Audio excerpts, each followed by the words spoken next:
You ask Tiger to solve. This deals with linear equations with one unknown. The final result is r equals 8/7. Let's solve it step by step. Simplify the expression. Group like terms. Simplify the arithmetic.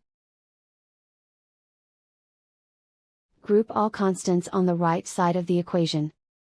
Add 8 to both sides. Simplify the arithmetic.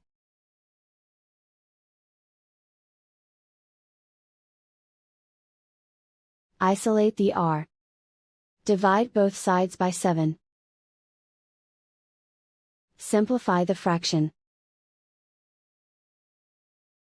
And so the final result is r equals 8/7.